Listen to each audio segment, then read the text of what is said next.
A very warm welcome to each and everyone present today. My name is Vineet and I'll be the instructor for all of you once again.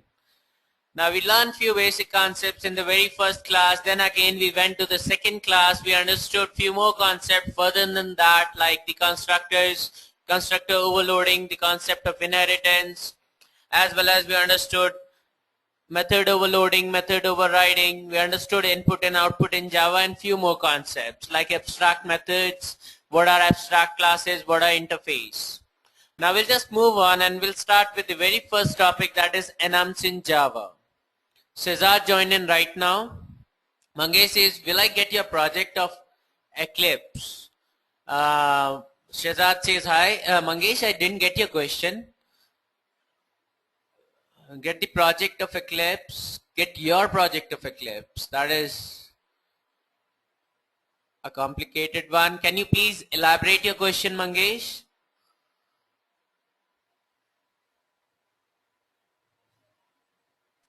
What you're coding in Eclipse, that is the examples that Anil says I joined. Okay, that's good if you joined. Now Mangesh, are you talking about the sample codes that I take you through in the class? The same examples?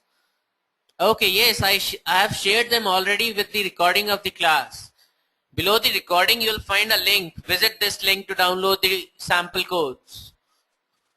Just check them out. You have received them already. I'll be sending the codes of class 3 with the recording itself. Okay? Okay then. Now we come to enums in Java. Let's see what is enums. So I come over here. First of all, before going through any concept like anything, first of all we'll see this diagram over here. This shows me a drop down list which has a list of weekdays like from Sunday till Saturday. Now what are the properties of these weekdays? They will always remain the same. That means there will be always 7 days and the name of all the 7 days will always remain same. So they are kind of constants, right? Like Sunday, Monday, Tuesday, Wednesday, Thursday, Friday and Saturday. They won't be changing. So you don't want the user, you can directly give the user an option whenever you need something like this where you want the user to select a day, right? So in that case, what you can do, you can give them a drop down list. Now what will be the data pump? That means what will be the data that will be attached to this drop down list? It could be an enum. So enum is actually a collection of constants like the weekdays. For other example could be the name of 9 planets. They'll always remain the same. When you talk about time, you can ask the user to select the time. In that case, you'll give them an option like PM or AM. So PM and AM will always remain the same. So what you can do, you can make that enum. You can make an enum of two things, that is AM and PM, and then you can show them in a drop down list. Okay. Now why do we use it? Because they will always remain the same, and if you ask the user to enter them, then the user can do some mistakes, like he can spell the name of the days wrongly. The second thing could be like the first user is entering it fine like with a capital M, but the second user enters the day with a small m or any other thing. If the user is a small kid, he can easily make these mistakes, right? So what we can do, we can typecast it. We can make it type safe by creating an enum of these things, and then we can put that enum in a drop down list from where the user can select. Okay, I hope you're clear with the use case now. Now we come over here. Enums helps to relate the variables with related constants so that it will be flexible to work. We use enum keyword to define an enum. Enums can be used in drop down boxes. Generally they are used for the same purpose. Now why do we use enum? This is one important question. Okay. Now enum is type safe, that is any constants cannot be assigned to that variable outside the enum definition. The small mistakes that can happen because the user is entering, so that can be rectified, that can be prevented, right? So you can use an enum and you can put them in a drop down list of wherever you want to use it in the program using the enum. Now adding new constants will be easy without disturbing already present code. Now when you say this, that means that there are 10 constants that you are using in the application, so you made an enum, right? Now when you want to add more constants to it, what you can do, you can easily go to the enum type, the block where you find the enum. In that you just have to add 2-3 constants and they can be used all over the application. all over the program. Okay, you don't have to make changes in any other place. So you don't have to disturb the already present code. You can directly go to the enum and add your constants. You can also assign different constants to variables other than the default values. You'll understand this, what is the meaning, right? So let's move on to the next slide. Now declaring enum is similar to a class. How do you declare? Like you declare a class. You write the enum keyword first of all like this. Write enum, then you give the name to the enum. It could be any name like colors. It is the name of the enum. You open the curly brace, you close the curly brace. So this is the block of the enum, in which you'll be defining, you'll putting the values in the enum. So these will be the variables which will be assigned constants values like red, green, blue, white, yellow. Now in that also, along with these variables, you can assign certain constants like you wanted to assign 0, 1, 2, 3 and 4. It could be any number. It is not so that you have to start with 0 only or you have to go in the ascending order. It could be 0, 100, 5, 10. 3000, anything. Okay, it could be any default constants, right? Now generally what you do, whenever you have to use an enum in a one particular class, you'll be declaring that enum outside the class itself, and then you can easily use it in that particular class. Okay, now I shall move on to Eclipse now. First of all, let me show you how to use an enum. So you write the enum keyword, you write the name of the enum, and after that within the block of the enum you place your values. In the main class you wanted to use it, that is why you define right outside it. Okay, define your enum right outside the main class. After that, in the main method, what you're doing, you're declaring an array of the enum type. You wanted to use the values, so what you did, you simply created an array of the enum type. So you write this, that is the data type. These kind of values will be present in this particular array, equals to colors underscore enum dot values. So whatever values that are present within this enum will be stored in this particular array. Finally, you are using a for each loop. Now what is a for each loop? It is quite similar to a for loop, but the syntax of writing it is different. That is, you declare a variable of a type which is present within the array. Now this array, that is colors, contains the elements of type colors underscore enum. So simply declare a variable of this type, put a colon, and then again mention the name of the array. Now every time the for each loop iterates, the first time it iterates, it will put the first value into this variable, and then you can easily use it right over here. Right now I'm simply printing the value of that particular variable. Then the second time it will put the second value in this variable, and then you can use the second value and so on. Okay, so let's go to Eclipse and try to understand how to use an enum. So I go to the very first example, enum1 package and the main class. Now same example, I have an enum over here in which there are 5 color names, 5 variables. In the main class I have my main method. I declare an array of enum type, that is colors underscore enum.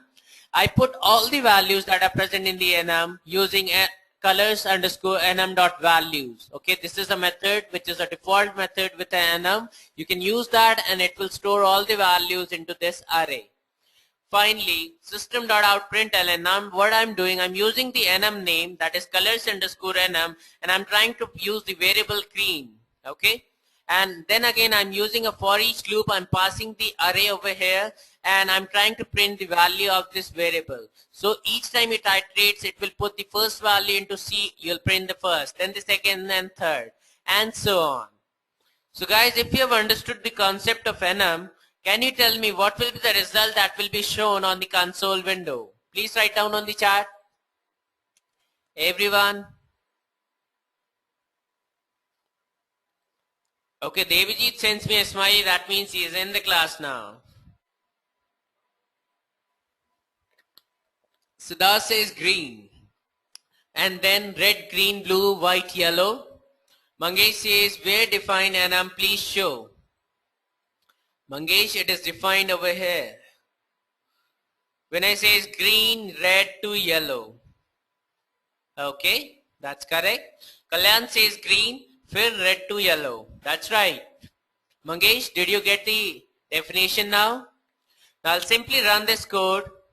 Mangesh says yes, and you get the result green, red, green, blue, white, yellow. as you all said, so you guys were correct. Okay, so you used an enum simple. So are you comfortable using an enum now? Are you clear with this? Then I'll move on. I'll show you the next example. Mangesh says yes. What about the rest of you?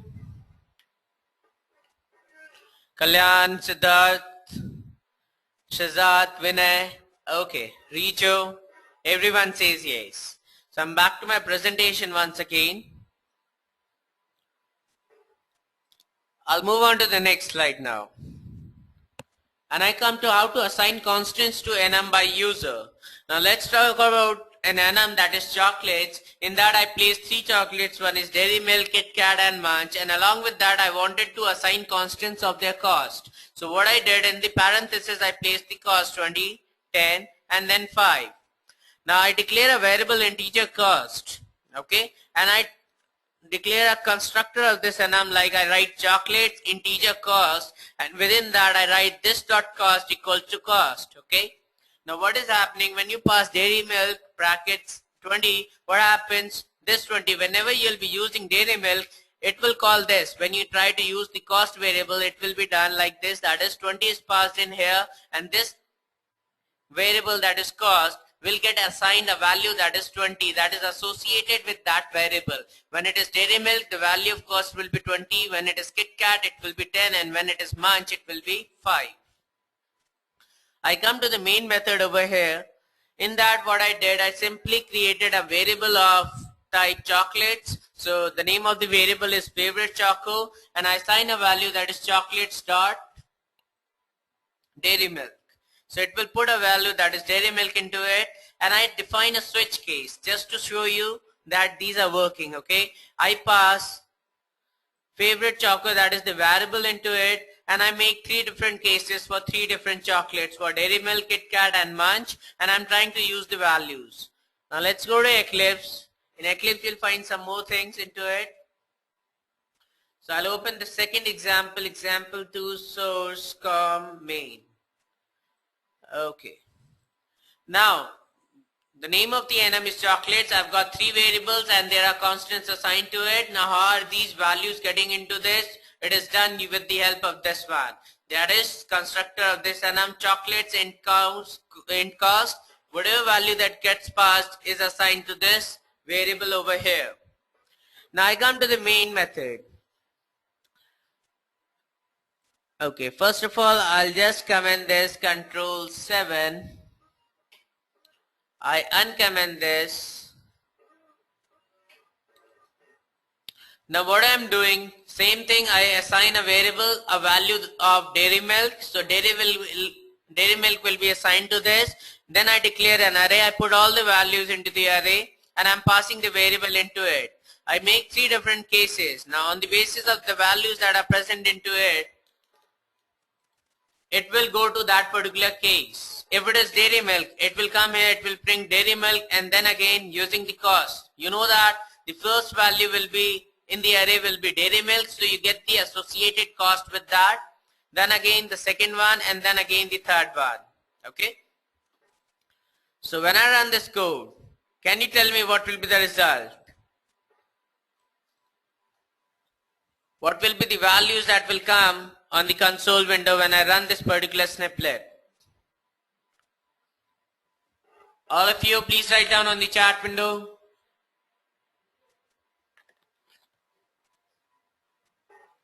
Okay, Kalyan gives me an answer. He says Dairy Milk 20. Do you think Kalyan is correct? Siddharth also says Dairy Milk 20. Vinay says Dairy Milk 20 to Munch 5. Think once again, Vinay.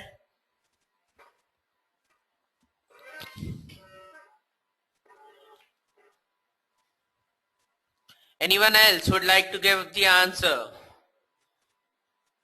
Okay, I'll simply run this code.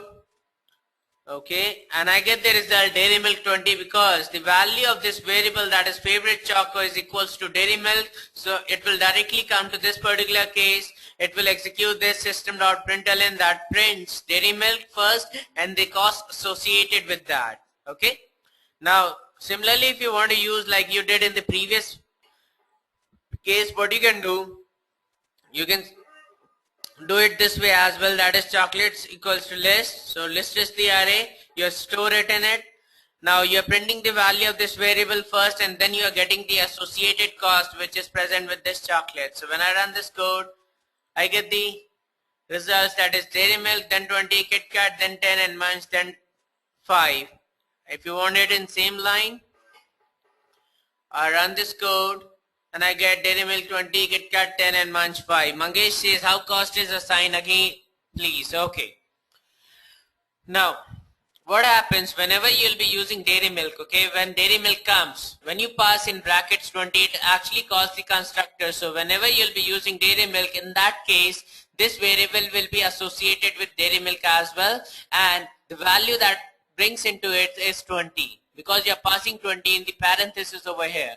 Similarly, in case of Kit Kat, what happens whenever you'll be using it, there will be cost variable associated with it, and since you're passing 10 within the parenthesis, 10 will come over here and 10 will be assigned to the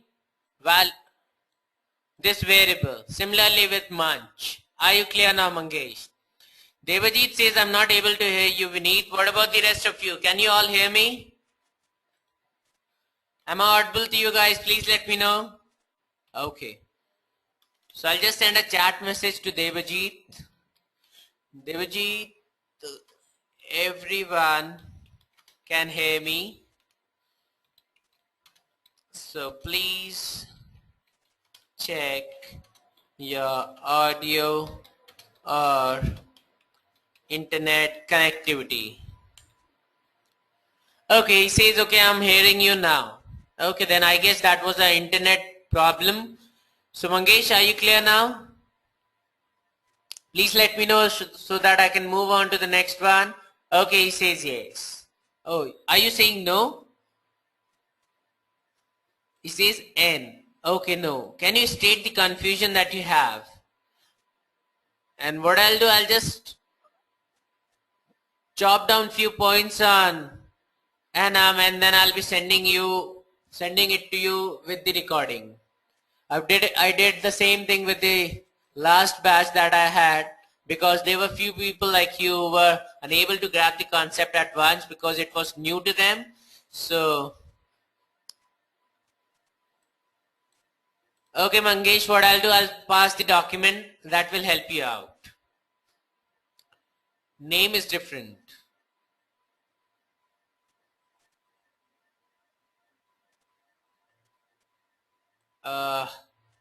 Mangesh, I didn't get name is different. I didn't get you.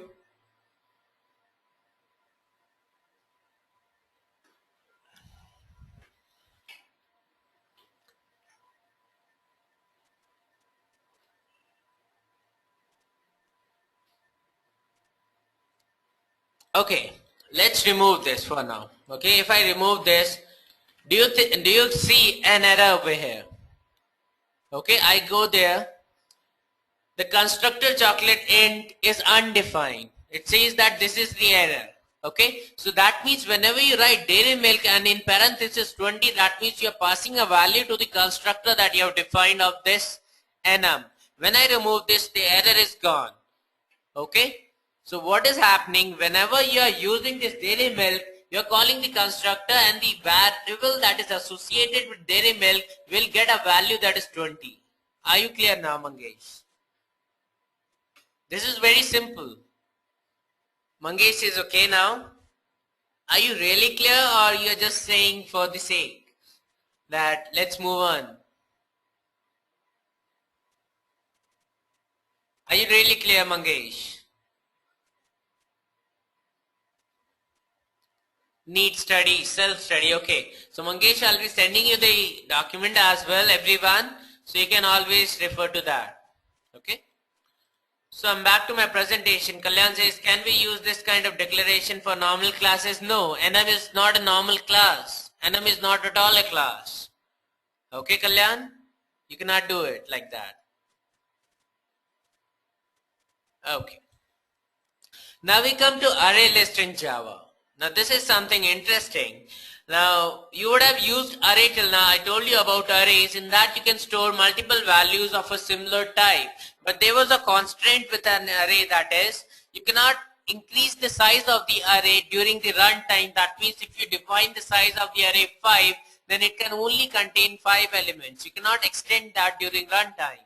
Okay, but what about an array list? Unfortunately, I have to step out of the class. Siddharth says, okay, no issues, Siddharth, you can go ahead. You shall be receiving the recording of the class. Okay. Now I was an array list. That is, array list is something that will overcome the limitation of an array. That means you can increase the size of the array during the runtime. Okay. So it is dynamic allocation to the array list is present. Siddharth says I'll probably be catching the rest at the recording. Sorry for that. No issues, Siddharth, as I already said. Okay. Okay, I'll move on now. Now I come to array list. The array list is a class. A class is a concrete implementation of the list interface. Now it allows duplicate elements. When you talk about duplicate elements, that means let's say there is an array list that can store elements of the type string. Now there could be beneath one string, then there could be Mangesh, there could be Rijo and so on. Then again it could be so that there is beneath again Rijo. So there can be duplicate elements present into an array list. It allows that. Now a list can grow or shrink dynamically, whereas an array size is fixed once it is created. So this is what I was talking about. That means you can increase the size of the array list during runtime, as well as it can also shrink accordingly. That is, if you remove the elements from the array list, it will shrink the size. Now there is a note in blue color. If your application does not require insertion or deletion of elements during runtime, okay, so in that case the most efficient data structure is an array. Okay, so always remember that if you do not have the requirement, if you do not have the necessity to increase the size or decrease the size dynamically, in that case what you can use an array instead of an array list. Okay, now just a small diagram that will help you to understand what is an array list. So just for your visualization, so there is an array list whose size is 5. Now when you write size, it does not say that you can only store 5 elements. It is depicting that there are 5 elements present in the array list presently. Okay. Now index always starts from 0, even in array list. So 0 Ravi, 1 Rajiv, 2 Megha, 3 Sunny and 4 Atif. And when you see dots over here, that means you can always increase the elements anytime. Okay.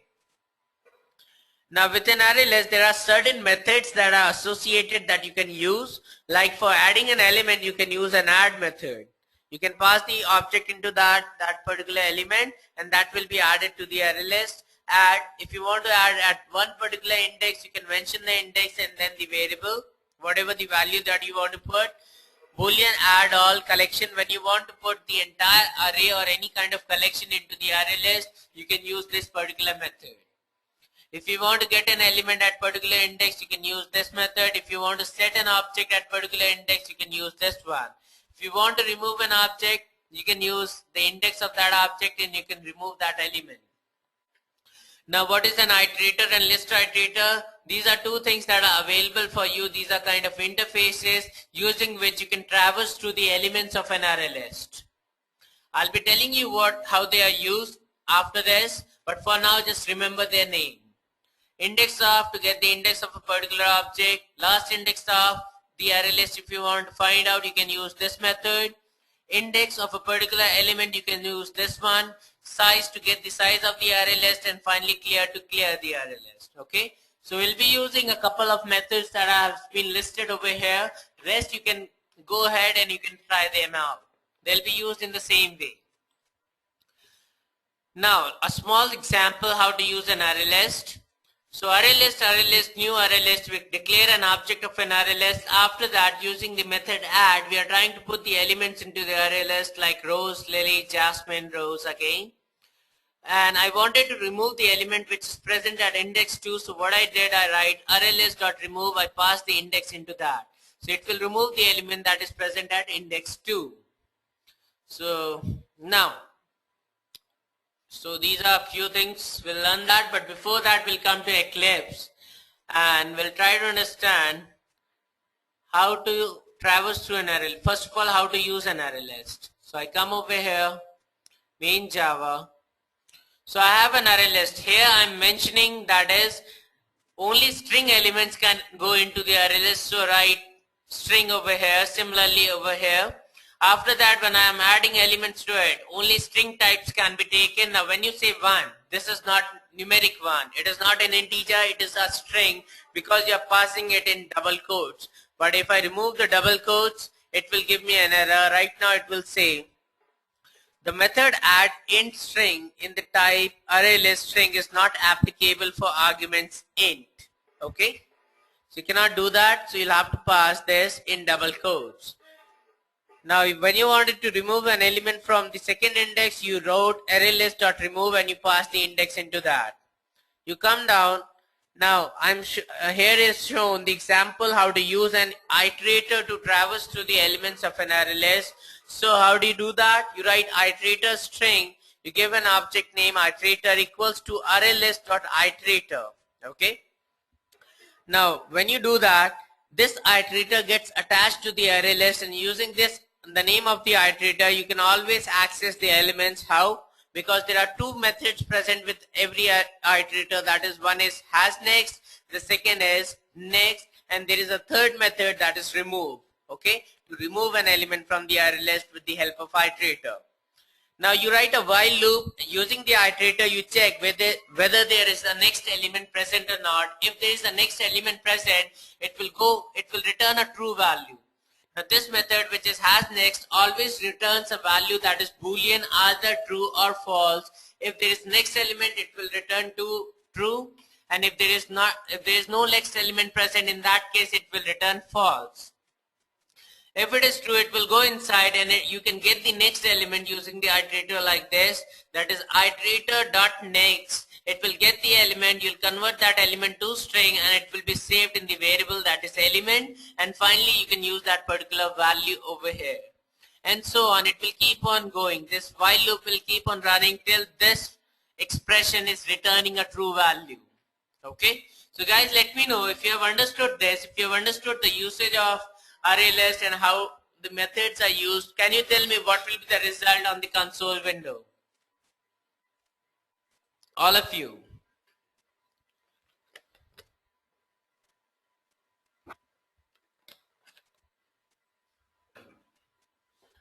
Waiting for your reply. What do you think will be the result?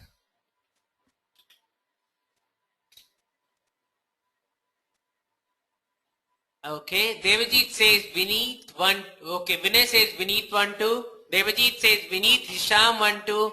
Kalyan says Vineet Hisham 2. Hishma, okay, Hishma he says. Mangesh says Vineet Hisham 2. Okay, then the people who are saying Vineet Hisham 2 are correct. I'll also go with them, and you get the same result. Vineet Hisham 2. You just missed. Those of you who said Vineet Hisham 1 2 were wrong because you just missed this line. That is, we are removing the element from the second index. Now index in array list also starts from 0. So this is 0, this is 1, this is 2. So this value will be removed from the array list. Okay. Devajit says Hisham 1 2. Devajit, you are wrong. When I say sorry, I'm counting from 1. I was counting from 1. Devajit says okay. So everyone, are you clear how to use an iterator as well? If yes, please write down on the chat window. I'll go back to the presentation. Vinay says yes. What about the rest of you? Kalyan says yes. Everyone, Rijo, what about you? You have not been replying on the chat for long. Shazad?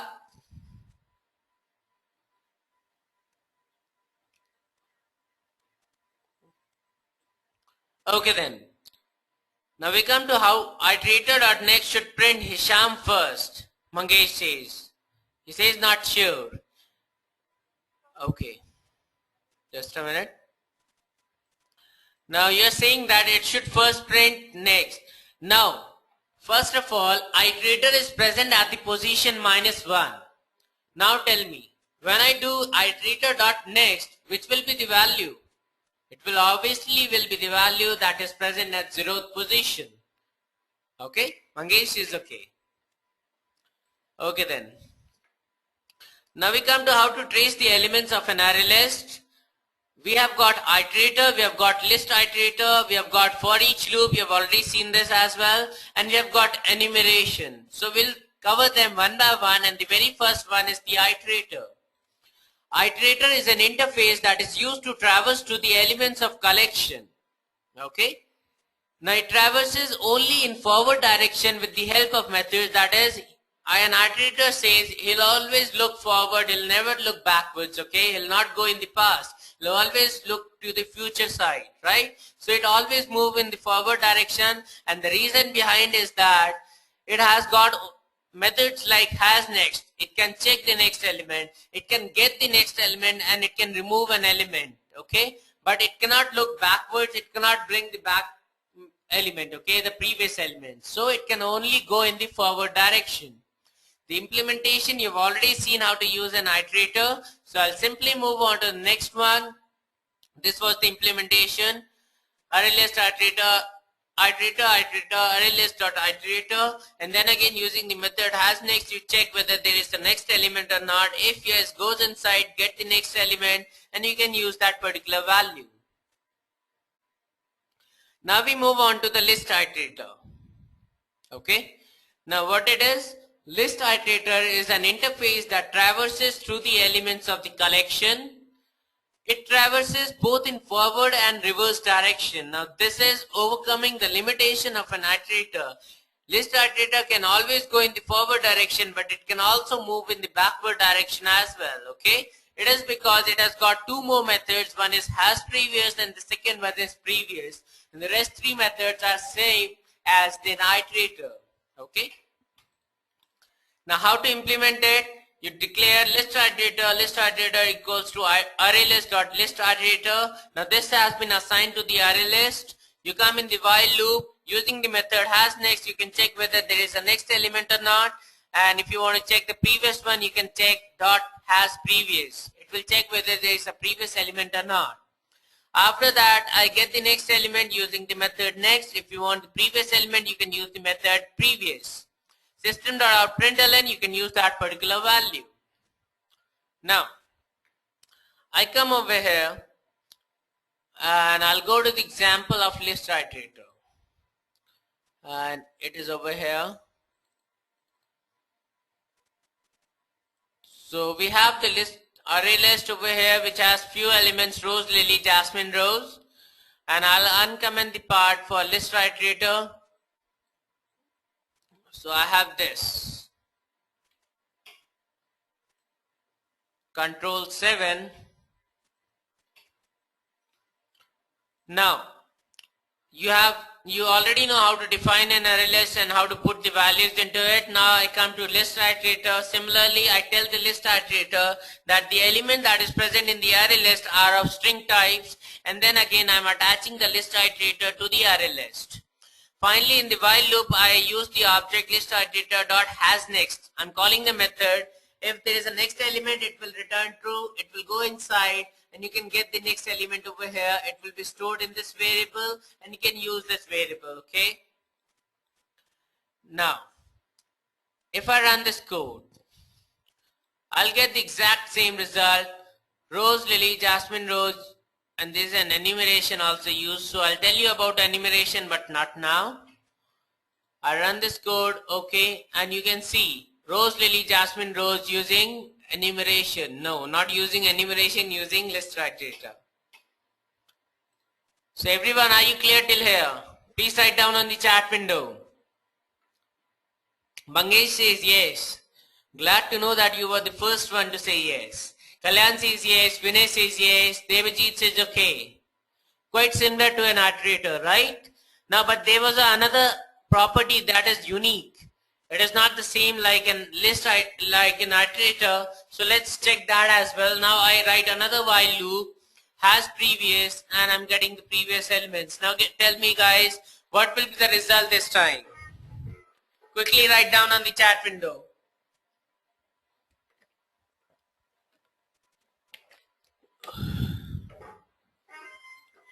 What do you think, guys? Write down on the chat. Okay, Nitin Sharma joined in right now, I guess.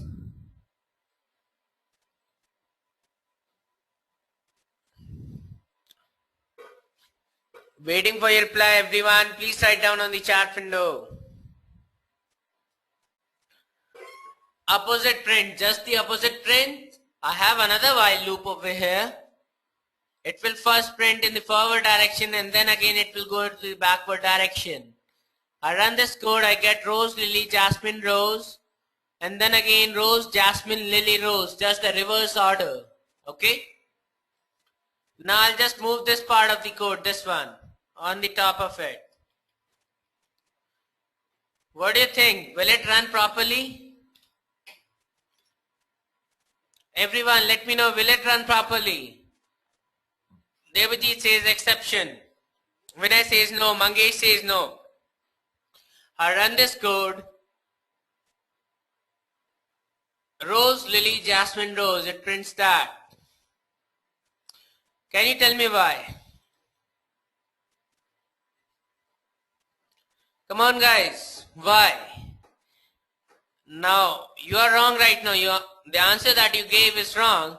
Now, why is it printing this?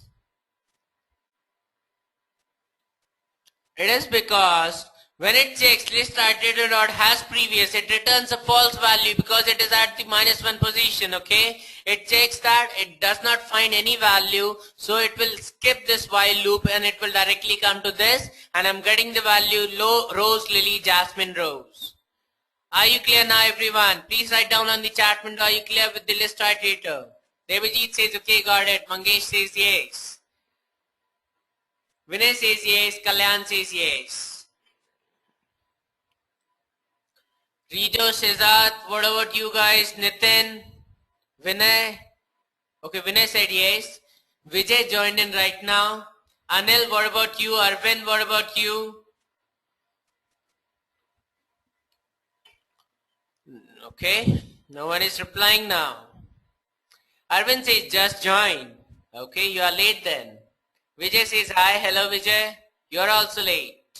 Don't be sorry, just pulling your leg. Vijay says just joined as well. I know that, Vijay. Okay. Now we come to a for each loop. How to use that? Its action is similar to for loop. It traces through the elements of an array or array list. No need to mention the size of the array list. Now you write the for keyword first, then you declare a variable of the type that is present within the array list. Okay. Array list will have some values, and if it is of string type, then you will be declaring a string variable over here. If it is of integer type, then you shall be declaring an integer variable over here. So type of data stored in array list.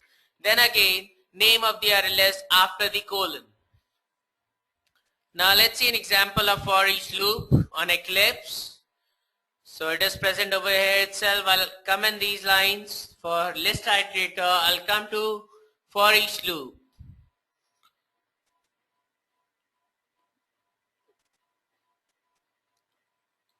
Okay, this is some other implementation. Actually, there was a question that someone asked, so I'll implement a for each loop for you all. So string array list, and within that I can access the element system.out.println. I pass string over here, the variable name. I save the file. And guys, I'll get the exact same result, the values that are present in the array list, rose, lily, jasmine, and rose. Okay, quite simple. Now let me show you an example. Now Arvind, I guess you are the one who requested for some tricky questions, right?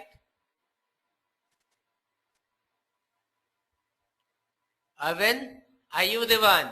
Actually, I'm not remembering. He says no, I am not the one. Hence sends me a smiley. Okay then. Just a minute. I paused the screen right now. You cannot see the changes that I'm doing. Okay. I'll ask you a question. I'll just remove that part of the code.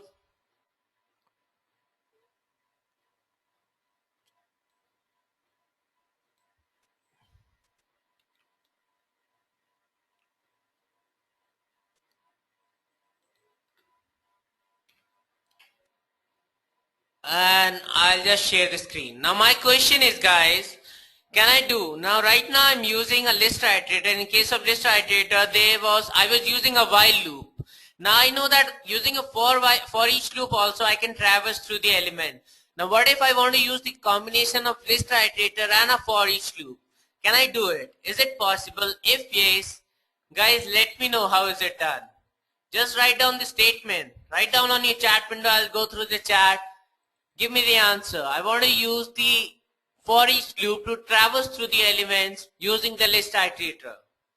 Right now I'm using a while loop. I can also use a for each loop. I have a for each loop right now or a for loop. Forget the for each loop. Tell me how to use a for loop when I want to use the list iterator to traverse the elements. First of all, if you believe, can it be done or not? Write yes or no. I'm using a while loop. Can I use a for each loop over here? Is it possible?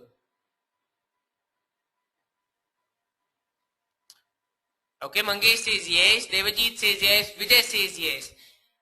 If yes, tell me how is it possible. Kalyan says yes. I want you to tell me, write down on the chat window. Arvind, what about you? I also want you to give me the answer. I guess it is tricky, right?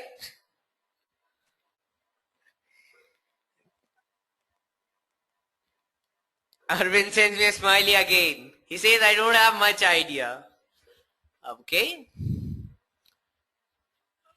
So get an idea, Arvind. You must have seen that ad, right? Don't have an idea, get an idea sim, you'll get the idea. Let's see whether that idea sim will give you something about Java or not. Okay, say sure. Come on guys, give me something, everyone. Vijay says, iterator I, list iterator I dot next. Okay, that's right, Vijay. Now give me the answer for loop, simple for loop. How to implement in that? Come on.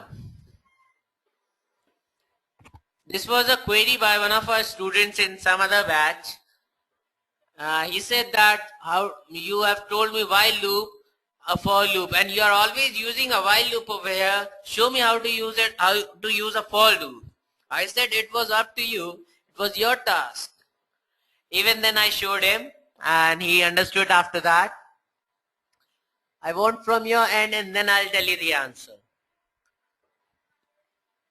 Come on Vijay, I hope you can give me the answer. Back up. Kalyan, Devajit, what about you? Anil? I guess Arvind is Googling right now. Are you Googling it? Shazad, what about you? Rijo? Vinay? Nitin? Arvind says for iterator string flavor equals to dot iterator. Okay. And then again flavors dot has next. Okay. What about the for loop? This is not a for loop, I guess. Is it? Okay, iterator. I don't think it will implement. Acha, let me show you then. Okay, I'll be using a list iterator. I already wrote the code. Actually, when I paused the screen, what I did, I just removed that part of the code. Okay, I pasted it again. Okay, Control Z, Control V. And I'll uncomment this part. Control 7. What is this? Not required. Duplicate local variables. Why? Where is another element? I guess this one. I'll comment this. Element dot next. Okay, first of all I'm initializing the value, I am putting the condition. Okay, and then again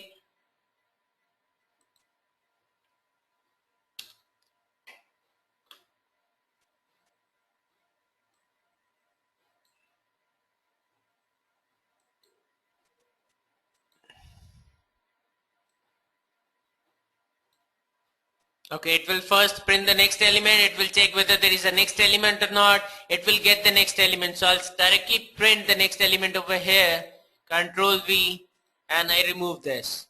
Okay, this way you can easily use it. When I run this code now, I get rose, lily, jasmine, rose. So this way I can use a for loop. Okay. Now the idea, the mystery behind this is that the real syntax of a for loop is not the things that you place. The real syntax is this. That is the double quote, the semicolons that are present in it. If you remove any of the semicolons, it will give you an error, but not like this, even if you keep it empty. Okay. So this is how I did it. Everyone, are you clear? I declared a list iterator. I initialized the first. I am printing the first element. Or if I just remove this control 7, most probably it will print the exact same result. Okay. So it checks the next element. If true, I am printing the next element over here, and it will take the control to the next. Okay, and so on. So everyone, are you clear? Please write down on the chat window. I'll run this code and see the result as well. It is working. Arvind says yes. Vinay says yes. What about the rest? It could have been element.next. Vijay says. How element.next. If you are putting the value into that, Vijay, as well as right. Okay. String element.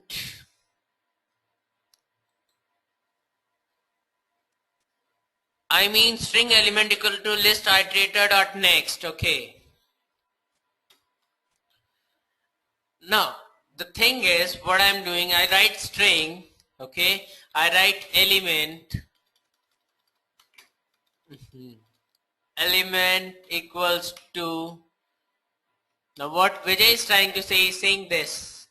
I'll just move this part, control X, I'll place it equals to this.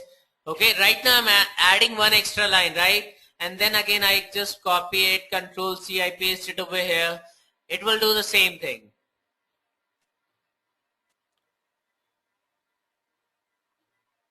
Okay, Vijay is coming up with some other thing. Okay, he's experimenting right now. I'll write the exact thing he's writing. Okay, now see what he's writing. Now he's making it interesting, but I'm afraid that this won't work. Even though string element, let's name it LE itself. Okay, it's very big name, element equals to. He says list iterator dot next. Okay, he's saying this, and then he's saying write a for loop for bracket parenthesis first semicolon, and then within that he says element dot, he says next. It does not give me an option, Vijay. Even though I believe you, I write has next, and the parenthesis, and again semicolon. Vijay says sorry, it is element dot le dot has next. Okay. Okay, very good then. I guess he's right. No, he's not right. System dot out println, and he says element dot next. Le dot next. Okay. Now Vijay, it shows me a lot of red lines. Eclipse shows me a red eye that it is not possible. Are you clear why is it not possible? Vijay, come on, write down on the chat window. Shall I unmute you? Now Vijay, what is happening? He says, yeah, clear. You are just putting the first element into the LE variable, okay? It is not a list iterator. You cannot use this method with this variable. Okay, this is the mistake. You cannot do it like this. So I took up so that it could be clear to everyone. What if we make it as a list iterator? If you make it like that, it will work. Okay, you can try it out on your end. A lot of experiments have been done already, right? You'll be trying it, right, Vijay? He says iterator LE list iterator dot next. He says yeah, sure. No, not like this. You're just putting one value when you're writing list iterator dot next. It won't work, Vijay. Okay, you can try out different variations, different flavors on your end again. Now we were on enumeration now. Now what is an enumeration? Enumeration is an interface whose action is similar to an iterator, but the difference is that it has no method for deleting an element of array list. Okay, like when you talk about an iterator, it has a method for deleting the element, for removing an element, but an enumeration does not has it. Now you can see two methods are present, has more element and next element, so you can easily figure out that it can also go in the forward direction only, not in the reverse direction. Okay, now how to implement an enumeration?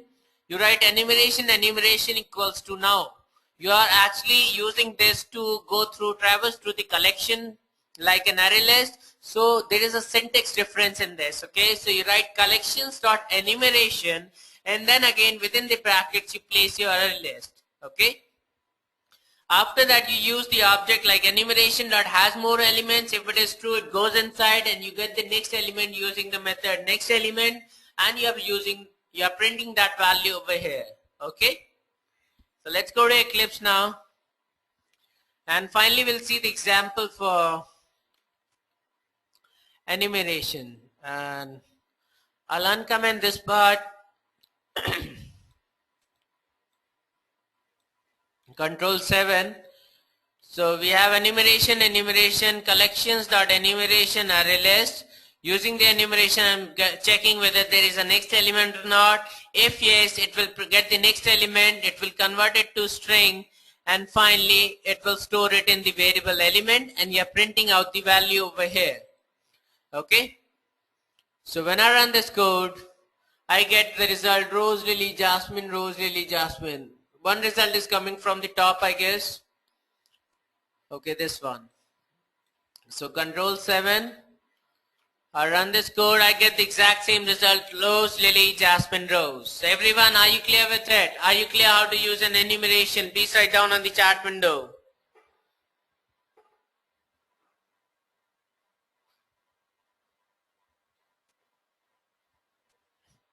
Okay, I'm getting a lot of yeses. That's good. Anyone who has an issue or any doubt in your mind, you can write down.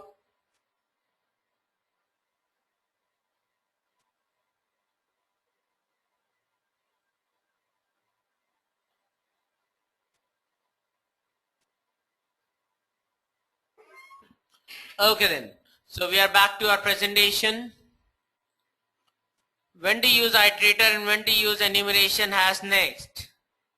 Vijay says, you can use any one of them. Okay, when you want a functionality that you want to remove elements, in an iterator you've got one more extra thing, that is removing an element. Okay, but in an enumeration it does not have it. So it is your option. According to the situation, you'll be deciding which one has to be used. Okay, I hope it is clear, Vijay.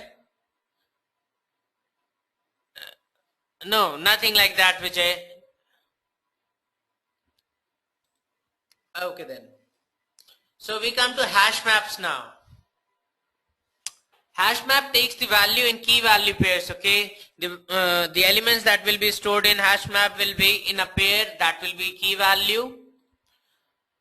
So let's see. The hash map is a class which is used to perform operations like inserting, deleting, and locating elements in a map. The map is an interface map keys which map keys to the elements. Okay, as I said, the values goes into pair like key and value. Maps are unsorted and unordered. Remember it.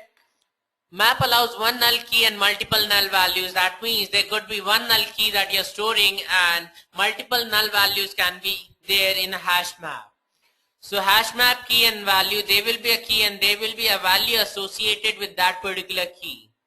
Key acts as indices and can be any objects. Okay, it could be any type. The key and even the value could be of any type.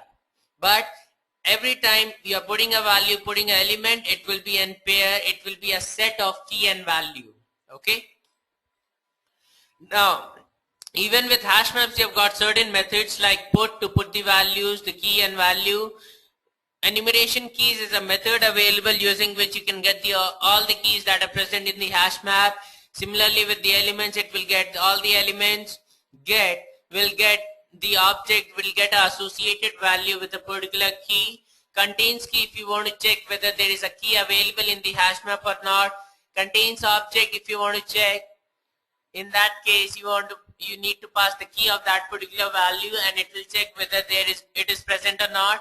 If you want to remove something, you can use this method. If you want to check the size of the hash map, you can use this particular method. And if you want to convert something to string, you can use this method. Okay.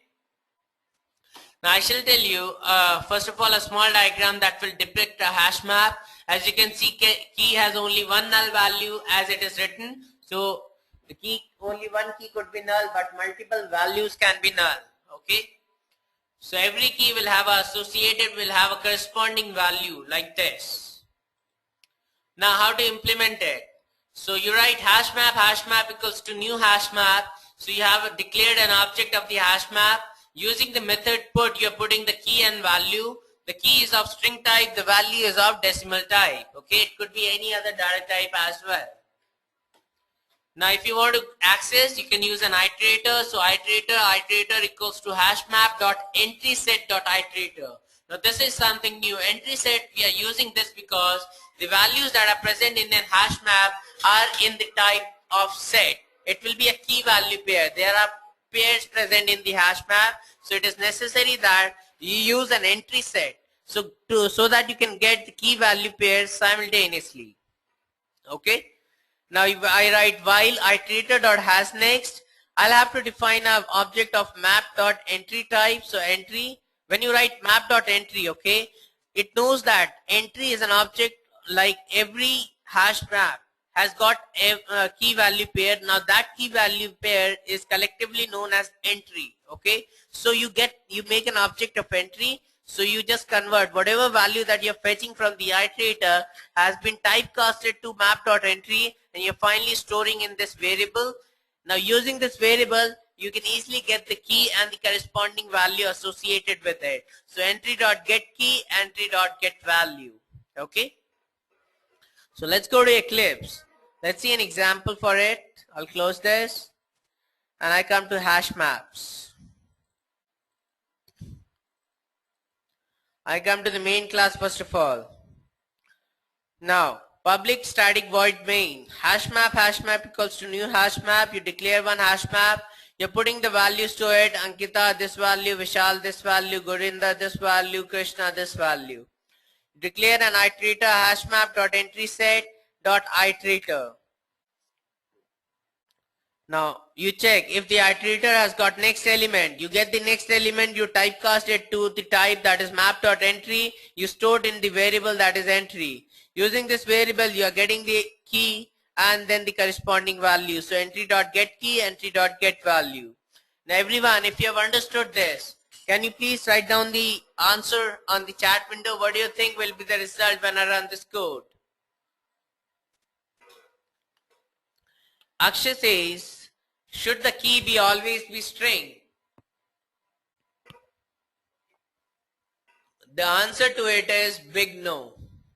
I've already told you that it could be of any type, any data type. It could be string as well. It is not necessary that it always has to be string. It is not so. Okay. Now guys, tell me the answer. Everyone, what do you think will be the result on the console window? Remember, a hash map is unsorted and unordered, unlike an array list.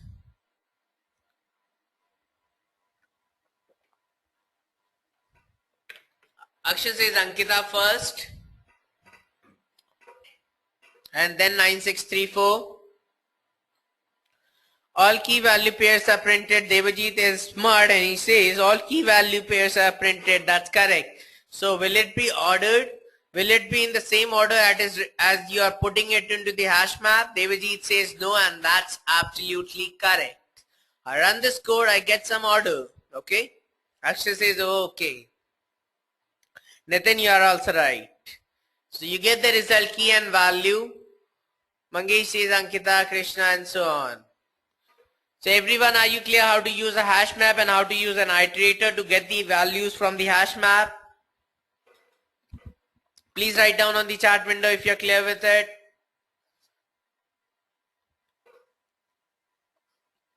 Akshay says yes. Vinay says, please explain the data flow in this example.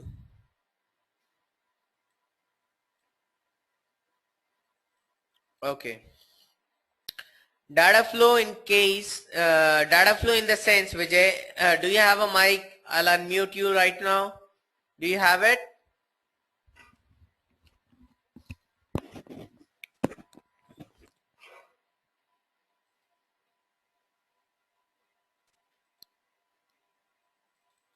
Somehow I'm unable to unmute you. I guess you don't have a mic.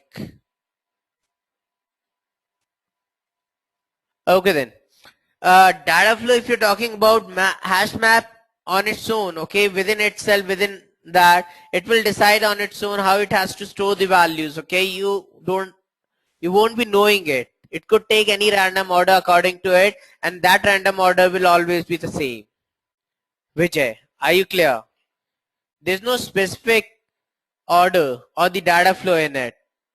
You only get to know that this is how you have to put the values into the hash map, that is in the form of key value pairs, and then again you can get the values like this. But you cannot figure out what will be the first value that will be coming in the hash map. Okay. Arvind says where we will use it. MapReduce uses this. MapReduce has a concept of mapper and reducer. Okay. Now it is not so. You'll be passing values in key value pair, but it is not so that you'll be using hash maps over there. Okay. But the concept will be quite similar. So that is why I'm telling you right now. Arvind says okay. Now, these can also be used in those situations where you want to put the values in pair, like you want to check the roll number and the corresponding marks. Okay, roll number or corresponding name, you want to place it, so you can always place that thing in a hash map. So key will be the roll number, the value will be the name. Okay, these are the use cases where you can use a hash map. Now, once we are done with the hash map, we come to hash table. Okay, now what is the hash table? Hash table is a class which is used to perform operations such as inserting, deleting and locating elements similar to hash map. Similar to hash map, it also have key and value pair, but it does not allow null keys and null value. Okay, nobody is for free. No null keys, no null value. The only difference between them is hash table is synchronized, whereas hash map is not by default. Now, can you all tell me the difference between, what do you mean by synchronized? Please answer this question. What do you think is the meaning of synchronized? All of you, please write down on the chat window.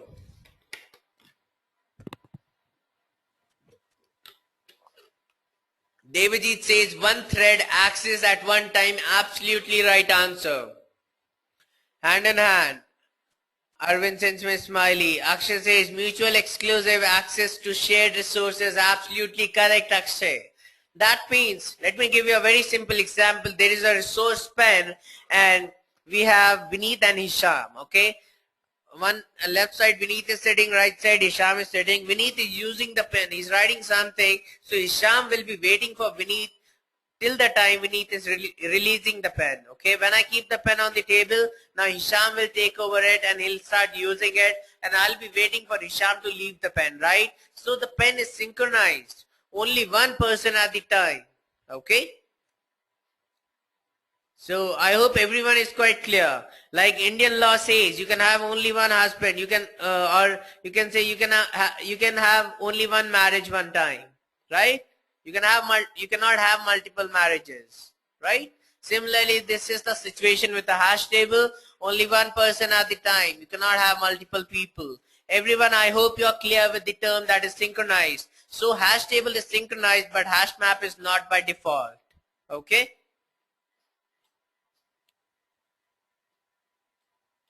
Now, similarly, like a hash map, you have all those methods with a hash table as well.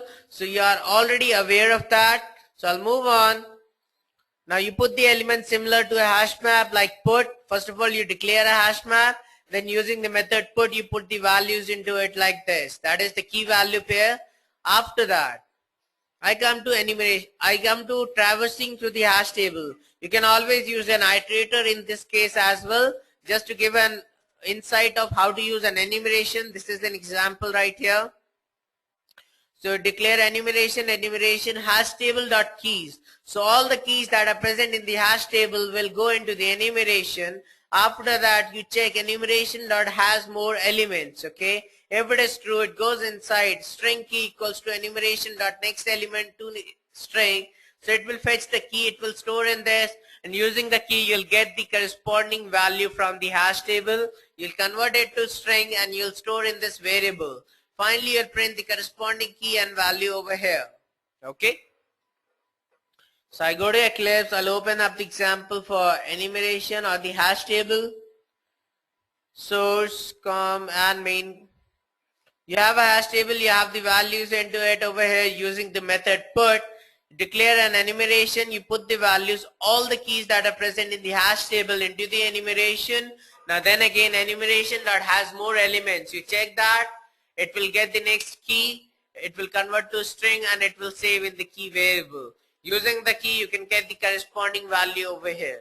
Okay. And finally, you can use it in your program. So everyone, are you clear with it? Write down on the chat window. By the time, I'll just run this code. And I get my result, Vishal, Krishna, Gurinder, Ankita, along with their corresponding values. So all of you, let me know if you are clear with it. Devajit is the one who said yes. What about the rest of you? And there are few people who are not at all replying. Guys, I request you, please reply on the chat window. Try to be interactive. When I says yes, Kalyan, Nitin, Akshay says yes. Okay then. Arvind and Vijay says yes. What about Anil? What about Richo? What about Cesar? Okay, then I'll get back to the presentation. Hopefully I'll receive a reply from them as well. And I move on to exceptions in Java. What is an exception first of all? Before understanding exception handling, we came to what is exception handling. We'll discuss what is an exception. Exception is the one that stops the execution of the program unexpectedly. That means during the runtime, your application halts, it crashes there and then. Okay. You see a lot of red lines on the console window. Now the process of handling these exceptions is called exception handling. So if you want to handle these exceptions once they have occurred, or you want to prevent them, that process is termed as exception handling. So we'll be discussing about that. How can you do that? But before that, let's see a small diagram. You have an object, the most parent class. Within that you have got a throwable class. Okay. Now this throwable class has got two things. One is exception class, another is an error class. The exception are of two types. One is compiled enforced exception. The second is runtime exception. So we'll be understanding these three things. One is error. We'll understand runtime exception and compile time exception. Okay. So without waiting, we'll just move on to the next slide. And I come to types of exception first of all. There are two different types of exception. One is runtime exception. The second is compiled enforced exception. Now, what are runtime exceptions? They are also called as unchecked exceptions. It is because these exceptions are handled at runtime, that is by the JVM, after they have occurred by using the try catch block. Okay, you cannot prevent them, you can only cure them. That is, once they have happened, you can handle them, you can take some measures, and that is why these runtime exceptions are called unchecked exceptions. Okay, you cannot check them before happening. You can only handle them, you can only cure them. Now, these kind of exceptions, examples for them is like array index out of bound exception, arithmetic exception, the null pointer exception. These are all kinds of runtime exceptions. So array index out of bound exception comes when you're trying to access the index which is not present in the array. So you'll get this exception. Arithmetic exception, for example, you divide some number by 0, that is one kind of arithmetic exception. Null pointer exception is something like when you are receiving some value and you receive a null value. In that case, you'll get such an exception. Okay. What is compiled enforced exception now?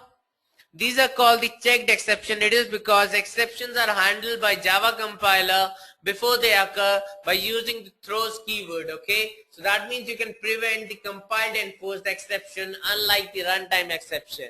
Okay, for example, the input output exception, file not found exception, these are all the compiled enforced exception. You can prevent them before happening. That is, you can check them out with the help of compiler that is present in Java. Now, since we are clear with the definition of runtime exception and compiled an exception, we need to understand what is the handling mechanism that can be followed. So you can use a try block, you'll be using a catch block, and you'll be using a finally block. First of all, we'll understand how to use a try catch block. They'll go always in pairs, okay, try and catch. So the code in which you think the exception can occur, the exception prone code shall be placed within the try block. That means you'll try that code. If an exception occurs, there will be a corresponding catch block that will handle the exception. In this, you'll write some code, okay, whatever you want, the way you want to handle this particular exception, that will be placed in the catch block, and the code in which you feel like the exception can occur, that shall be placed in the try block. Okay. Now let's see this example over here.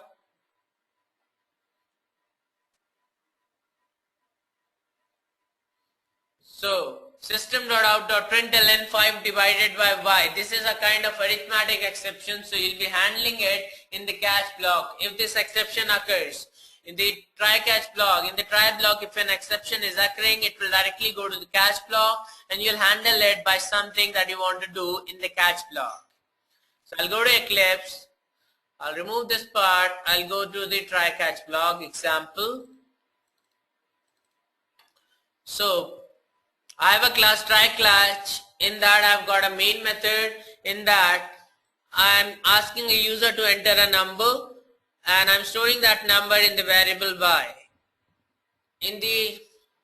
First of all, I'm not checking, I'm not placing any try catch block. I'm checking if I is equals to 0, I'm trying to divide 5 by y. If it is not, it will print exception has not occurred. To see exception, enter 0. Then again it will ask for a number, and it will divide it by 0, okay, whatever number that you're writing, okay, and there is a statement after that. Now I'll run this code. When I run this code, it says enter a number, I print 1, it says exception has not occurred. To see exception, enter 0, so I enter 0, I press enter, and exception is occurring. As soon as the exception has occurred, you can see that this statement is not getting printed. I'm not seeing any statement, I'm still alive. So exception is not handled, okay, I print 0 over here, exception is happening. So now I'll use a try block, the try catch block, control 7. Now we are trying to handle the exception. Now if the exception is being handled, so I should get this also printed, okay. So I'll run this code, control 7, enter number 0, enter number, I press 1, then 0. I get Java arithmetic exception. It tells me this is the exception because I'm printing the exception itself, and then again your application is not crashing, you're getting the result, you're also getting I am still alive on the console window. Okay, so everyone, let me know if you're clear with it. Devajit says, Vineet, I have to step out, you please carry on, I'll look in the video, thanks. No problem, Devajit, I guess everyone will step out like this. Is the class getting boring? Devajit, just answer this question and then you can leave. Nitin says yes, clear. Akshay and Vinay says yes. Devajit says no, not at all. Thank you. Arvind says, so if I write something on finally, it will work for sure. Finally will work for sure, even the exception has occurred. I'll come to the finally block also, Arvind. Right now I'm not writing this finally block. I'm not writing it in finally. It is printing. Devajit says, I have a trip tonight. That's why I'm leaving. No issues, Devajit. You can go ahead. No issues. So I'll wish you luck for your trip as well as for your Hadoop classes, because this will be the last Java class. But you'll find me on support. Okay. You can take my help on support on Hadoop as well as on Java. Both Hisham and me will be available, so you can always reach us out. Okay then. Nitin says, can there will be multiple catch for one try? Yes, absolutely they can. Arvind says you require lots of support. We are always there to give you support, Arvind. Okay, so I hope you're quite clear with try and catch blocks. So I'll get back. We'll come to your questions like multiple catches. We'll come to finally block. So I'll just move on. Here is your multiple catches. Now when there is a chance of getting different types of exception, we use multiple catch block for try block, for a single try block. That means in a single try block, that part of the code can receive multiple exceptions. In that case, you'll have to use multiple catch blocks, okay, to handle them. For example, you have a class multiple catch. Now in that, you have an instance variable n, you have an array whose size is 3. That means the index of the array will range from 1 till 2, okay, sorry, 0 till 2. And you have a constructor of the class multiple catch which is taking an integer value as parameter. In that you write try if n equals to 0. You try to divide it by 0 so that it could raise to an arithmetic exception if it is equals to 0. Else you're trying to access the element which is present at index 3, which is not possible because there is no index 3. So it will also raise to a array index out of bound exception. So you'll place multiple catches to handle them. So catch array index out of bound exception, you'll handle the second exception by this, and the first exception that is coming from if block will be handled by this one, by this catch block.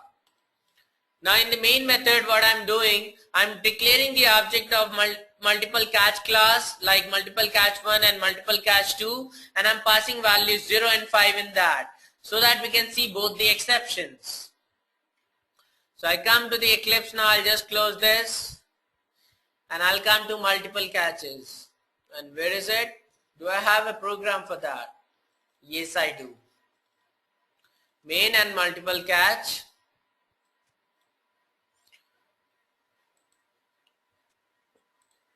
Now guys, as you can see, try if 5 divided by n if n equals to 0 and your array is n equals to integer 3. So index is ranging from 0 till 2 and you're trying to access the index 3 which is not present.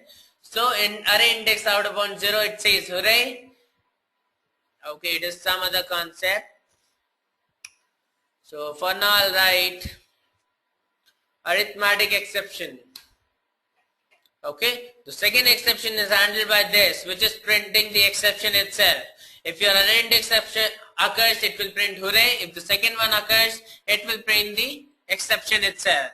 In the main method, you created two objects of this class and you're passing the values 0 and 5 respectively so that you can use both, you can see both kinds of exception. So guys, tell me what will be the result? Everyone.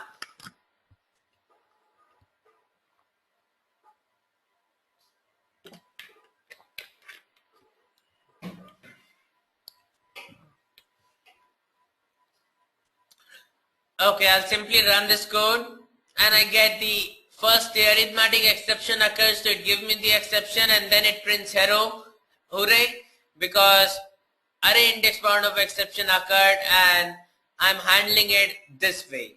Okay. Now there is another way. Okay, you can just comment this one, Control 7. You can handle all the exceptions in one catch block only by using the exception class, because it is the parent class of all the kinds of exception. So every exception can be handled by this itself.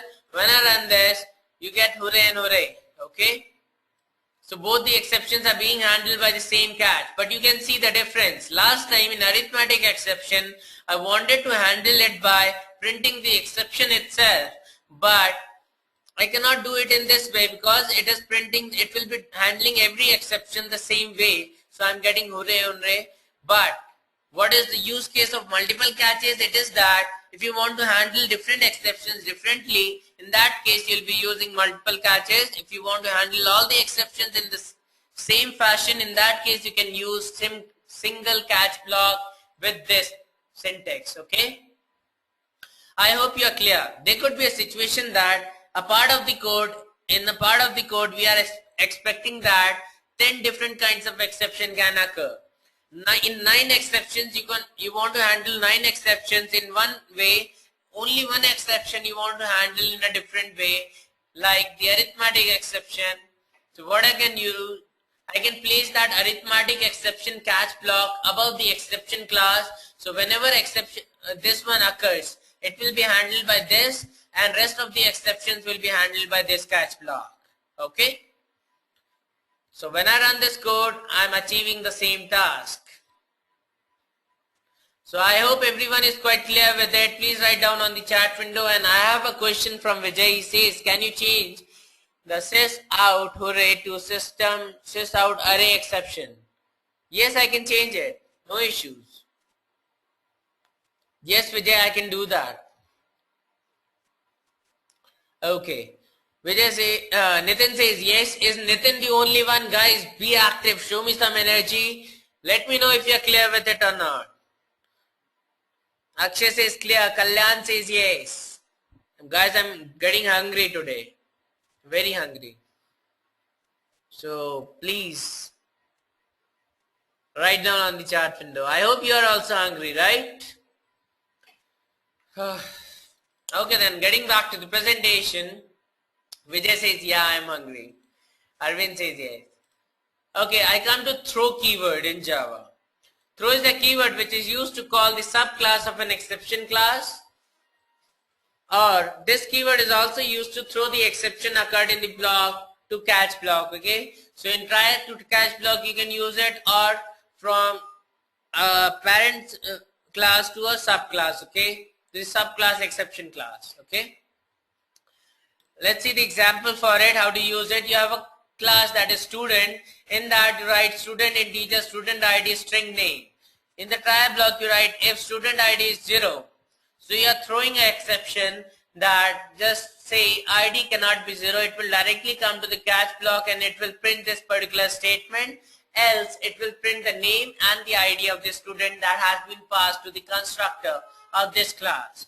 You come to the main class. In the main method you are creating two students, student 1 and student 2 respectively.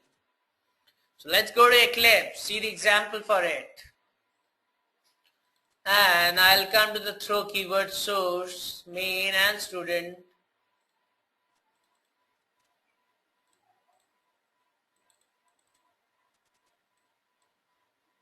Okay, in the main class, in the student class, you have the same thing constructor. If student ID that is passed is 0, it will throw the new exception and it will give ID cannot be 0. And in here, you are simply printing that exception. It will print ID cannot be 0. If it is not so, it will simply print the name and ID of the student. You come to the main class and it prints student 1 and student 2. So guys, let me know what will be the result. All of you write down on the chat window which student will give me an exception. Nitin says I'll give example 2 will be printed. User for user defined exception, right? Arvind says used for user defined exception.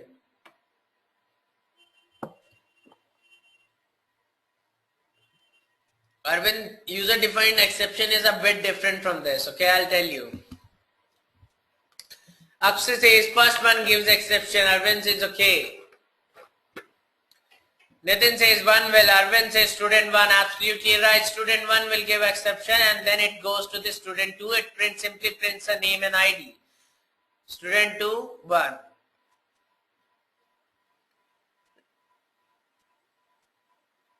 Okay. But if I remove this try and catch block, in the first student only will crash the application, the exception will occur, the second line won't get printed. Okay, so this is the benefit of using for handling the exception. Okay, so let me get back to the presentation. I come to what is throws keyword now. It is used for handling the compiled time exception. So throws is a keyword applied to methods, generally for methods for which an exception has raised during its execution. So throws exception class and you place the instructions for the code. For example, You have a class give input. Now you would have seen that buffered reader, whenever you have to use buffered reader, there is a chance that is you are not entering anything, or if you are reading from a file, there is a chance that the file is not present. So in order to handle that kind of exception, you'll always have to use throws input output exception over here along with the method in which you are using the buffered reader. So give input class has a method take input which throws input output exception. Within that you are creating the buffered reader, you are asking for the name read line, and you are simply printing that thing, okay, the name that you have fetched from the buffered reader. In the main class, in the main method, you create the object of give input class. Using the object, you are calling the method take input. Now since you are calling this method, you also have to extend the main method with throws input output exception. Okay. So I'll simply go to Eclipse now, closing it. These are simple keywords, guys. These are quite simple to understand. I come to throws keyword source, I give input and main. Now in give input, quite similar. Now I'm using a file, dvinit text from the file. Let me see whether there is a file in D or not. So no, there is not, but Devajit is present, so I'll name it Devajit. Last time I created this, okay, so Devajit.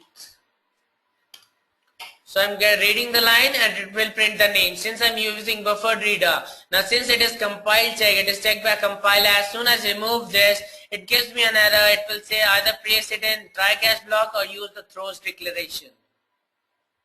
Okay, so it is like this. In the main method, I use it over here. Now can you give me the output, everyone? Can anyone give me the output?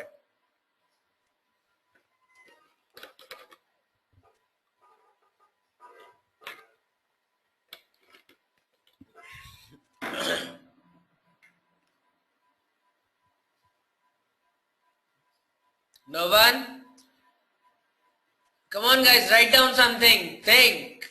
It's a reasoning question, a logical question. And I'm saying reasoning, you'll get that. Vijay says enter your name. No, I'm reading it from a file. Your name is Devajit. How do you know that what is present in the file? The answer was I don't know what is present in the file, that is Devajit. So how can I tell that what will be printed? Okay, so it was a reasoning question. Exactly, Akshay, content of the file will be printed. Vijay sends me a smiley. And it prints Devajit, 1000. This was the content of the file. Okay. Akshay sends me a smiley. So everyone, are you clear how to use the throws keyword? Please write down on the chat window. I'll get back to the presentation again.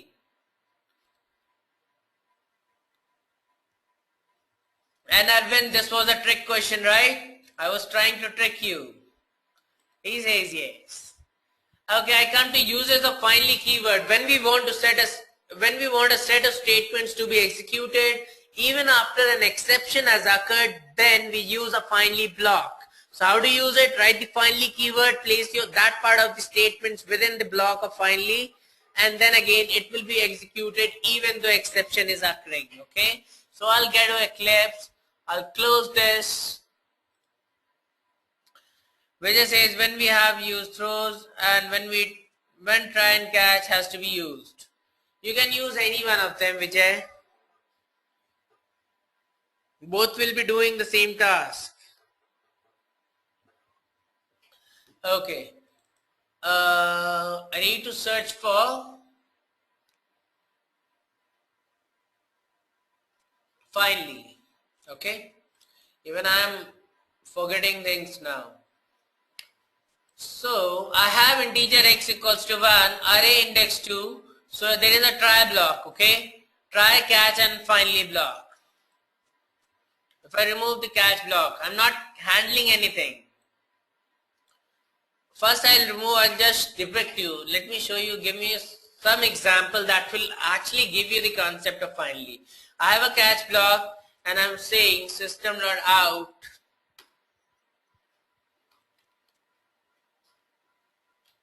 ooh la la, okay? It says ooh la la. Now,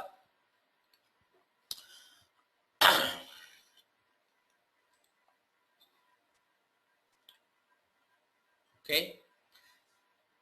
I have a catch block, and first of all there is a variable x equals to 1, array index 2. In try block I am trying to access the index 3 as well as I am trying to divide it by 0. So first it will encounter this exception.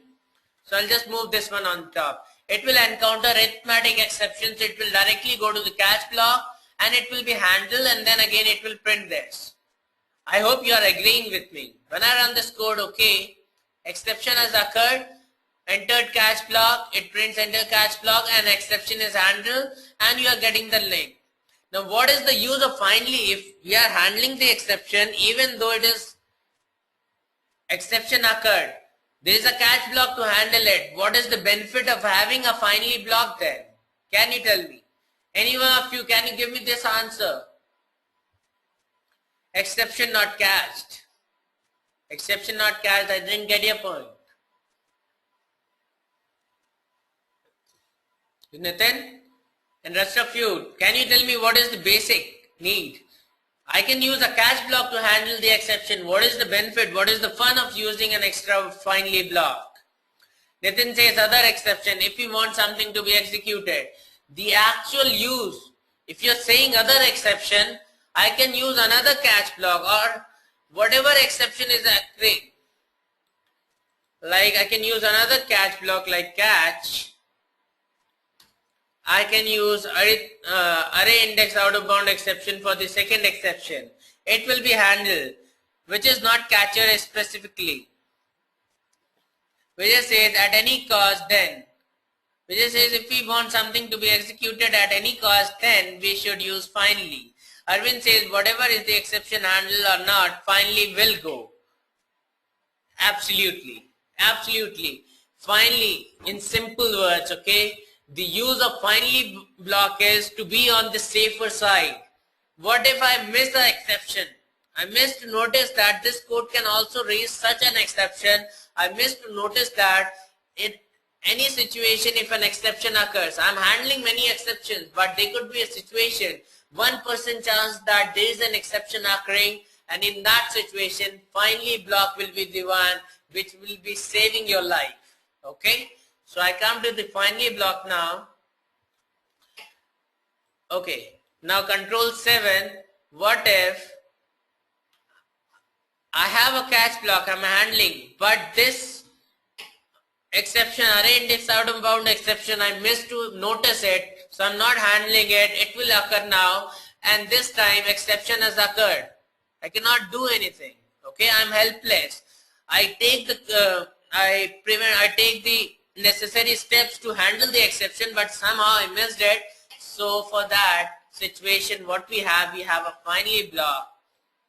Now this finally block will do ooh la la for us. Okay, it will save a life. I run this code, even though the exception is occurring, this finally block is executing. So whatever things in so situation that at least even though exception is occurring, at least this thing should be done. Like the database, the things that are present in the database should be saved somewhere. Any important files should be moved to that place. Those things can be done in the finally block. Everyone, are you clear with this? Are you clear with try, catch and finally block? Arvind says yes. What about the rest of you? Kalyan sends me a smiley. Nitin says yes. What about the rest? Come on, write down on the chat. There are 10 people and I'm only receiving 3-4 smileys or 3-4 yeses. Akshay sends me a smiley. Hopefully everyone is quite clear. I'll just move on. We come to user defined exceptions. Can have a try catch block inside. Vijay says, can have a try catch block inside finally. I come over here. Alright, I'll show it to you. Try catch. So is that fine now, Vijay? Okay. So I guess you can take ahead from here. He sends me a smiley. Okay, good. So we come to user defined exceptions. User defined exceptions are, these are across built-in exceptions. User can also define his own exceptions. It can be done by defining a class that extends the exception class first of all and creating a constructor of the class which is user defined with string arguments. Okay, these are the prerequisite, that is you have to extend with exception class. Second, you have to make a constructor that takes a string argument to print that message when exception occurs. So let's see an example of user defined exception. It is also very simple. Grade and student. Now you have a class that is grade. You have got 4 instance variables, marks 1 till marks 4. You have first constructor empty, second constructor grade of the class, which is taking a string parameter, and you are calling the super constructor of the exception class, of the super class. You are extending with exception class and you are creating constructor, you are calling the super constructor, you are passing the string that has been passed to it. That will be as a message when exception occurs. You have another constructor grade, which is taking 4 parameters, 4 integer values, and then again you have a method find grade. Find grade method is used to find out the grade what the student is receiving on the basis of its marks. So in the method, you're putting all the marks into the array, and you have a total variable, you have got total out of marks variable, and you have got a percentage variable. In the try block, the logic is you are running a for loop to access the elements of marks in the array. Now you are checking if the marks is greater than equals to 40, that marks has to be added to total. If it is not greater than equal, it will directly go to the else block and it will throw an exception. And you're passing the message sorry, the string is sorry, it will come to the constructor, it will call the super constructor of the exception class. Now when you're throwing the exception, it will directly come to the catch block, and that sorry will be printed over here. It will print sorry, you did not excel, you are failed. Okay? And if it is not, if every marks is fine, it will use this logic to figure out the percentage, figure out the grade that the student is receiving. In the main class, that is in the student class, in the main method, you are creating 3 objects and you're passing marks into it in the constructor. For every student, you're calling the method that is find grade. Now guys, tell me, which student will throw an exception? Everyone. Come on, write down on the chat window which of the student among 3 will throw an exception.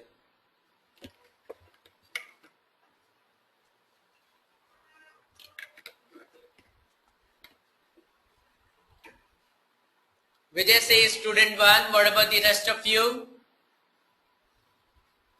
And Vijay, you are right. When I run this code, and I'll just expand this window. As you can see, first one gives an exception, second one says you just passed an examination, third one says you got grade D. And you can see the message is sorry, you did not excel, you have failed. So the message that you passed in the exception is getting printed. Okay? So everyone, are you clear with it? How to use the user defined exception? The only requirement is extends exception, and you have to declare a constructor like this. So all of you quickly write down on the chat window if you're clear with this part. I'll get back to the presentation. Akshay Vijay says yes. Akshay says clear, Vineet. Okay, Vineet is clear or concept is clear, Akshay? Okay, Kalyan says yes. Just joking, Akshay. Moving on. The advantages of exception. The program will still execute even if an exception has occurred using the finally block. You already know that. If you can't handle the exception, JVM will handle the exception if you use the throws keyword. Not the throws, not the JVM, it should be the compiler itself. We can differentiate the exception that has occurred with the help of multiple catch blocks. Now we come to errors in error handling. Design term error, these are the errors that occur while designing programs like syntax error. These errors will be shown with a red mark in Eclipse IDE that you can easily find and correct it. Let's go to Eclipse. Let's see a design time error now. Design time error source package. This is the error. So public static void main, simple. If you make the S smaller, so Java is a case sensitive language, you're not following the syntax, so it is a design time error. Okay, this is a syntax error.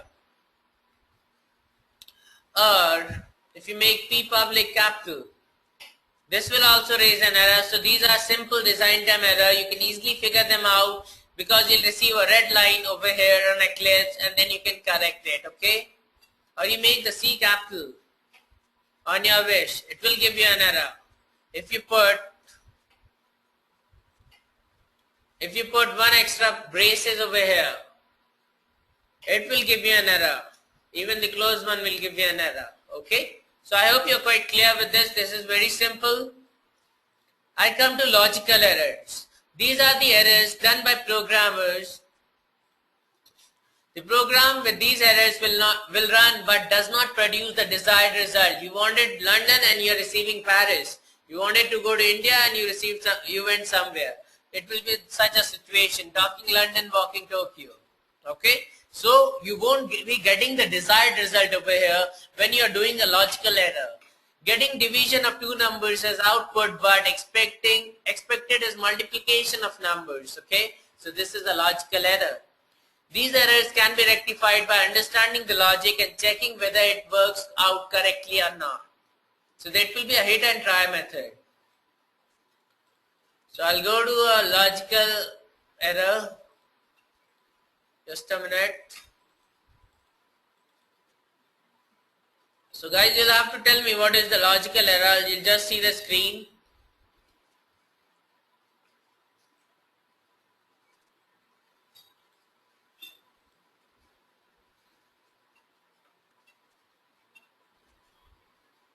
Okay guys, the screen is right in front of you now. Now tell me, what is the logical error in this particular code? Let me see how many of you can crack this. And this is simply, just count the lines. These are simple braces, okay? I'll just remove this line. Forget it is simple 15 lines of code and most of things are not. Logic is this much itself, okay? So in this, you have to find the logical error. Can you tell me what is wrong in this particular code? First of all, can you tell me what is the desired result? This program is for printing 5 numbers, so this is the desired result 1 till 5. Okay? If you think it will print 1 till 5, then let me know.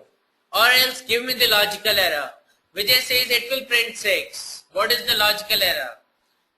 Akshay says semicolon is there next to the for loop. That's right. You got it correct.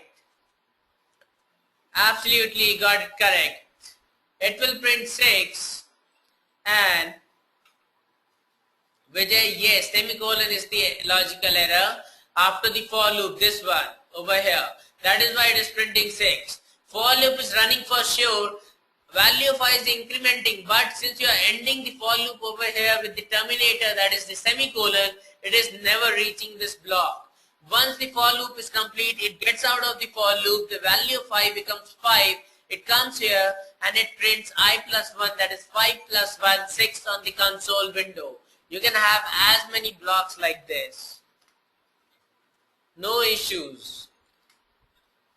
Okay? So everyone, are you clear with the logical error? This is one simple program, a simple 5 to 6 lines of code. But think about a bigger application with thousands lines of code and you've made a logical error into it. It will be a nightmare for you, believe me. Okay, it will be a nightmare. You'll have to just forget sleeping and forget eating that time. Vijay sends me a smiley. Arvind says yes. What about the rest of you? Vijay says yeah. Kalyan sends me a smiley. Akshay sends me a smiley.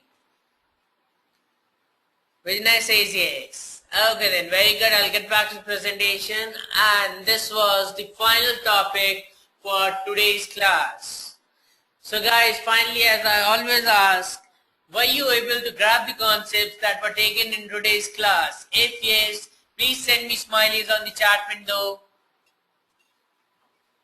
Give me a lot of smileys if you are happy with all these Java classes. Arvind sends me a smiley, Nitin sends me one, Vijay sends me one, Vinay sends me one, Mangesh sends me a smiley. Thank you. Thank you all for all your smileys. Thank you for your support. Akshay says very knowledgeable. So a written smiley for each and every one of you. You guys were very understanding, okay? And I'm saying this because you waited. There are times that when I explain a concept, okay, there are people who just interrupt me in between. That way the flow gets disturbed, and even the rest of the people feels like they're not understanding because of that, right? So you actually waited for me till the time I am completing the concept. You just kept quiet, and as soon as I asked that if you have any query, please tell me, then only you came up with your questions, and I appreciate that. Thank you all for doing it. Thank you. Okay. Okay, Vijay says, can we ping to Skype for any doubts? Absolutely yes, Vijay, it is all yours. You can mail us as well as you can ping us on Skype. Okay? You have got both the ways. What time I ask in Skype? Mangesh, during the daytime, that means the Skype will be constantly available from morning till around 9:30 till 10 p.m. midnight, okay? Till 10 p.m. evening. But even after the midnight during the late hours, if you want a Skype session regarding that, you'll have to schedule it prior to it. That is by morning. You send an email that I'll be late today and I want a Skype session at this particular time. Then at that particular time you'll find an expert sitting for you. Okay, Mangesh, are you clear?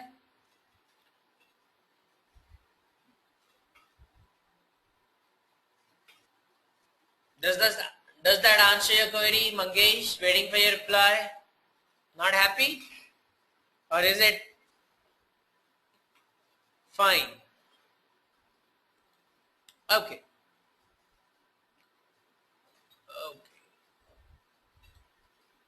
Okay then guys, bye bye, take care. You shall be receiving the recording of the class soon, by tomorrow. Kalyan says thanks, bye. Arvind says thanks a lot. Vijay says thank you. Akshay says bye, Vineet. Vijay says bye. So finally guys, don't forget to fill in the survey. This is the last time that you can rate me. Okay, don't you miss that opportunity. And if you want to criticize me, say anything, you can say that. Okay, you are most welcome. I'll say thank you for that. Okay. So please do that, everyone, and you shall be receiving the recording of the class by tomorrow, the sample codes, our document on enums, and one more thing, I guess. I'll send you the links for other classes, okay? There was someone who wrote on the, more assignments. Absolutely, for class 3, I'll send you the assignments, Vijay. And one more thing. I'll be sending you the links for YouTube links, okay? I have few classes on further concepts that has not been dealt in this. If you are curious to go ahead, you can always refer to those videos, okay? That will help you. It's a gift from me to you, okay? So bye-bye, take care, thank you all, and all the very best for your Hadoop classes. Thank you. Good night all.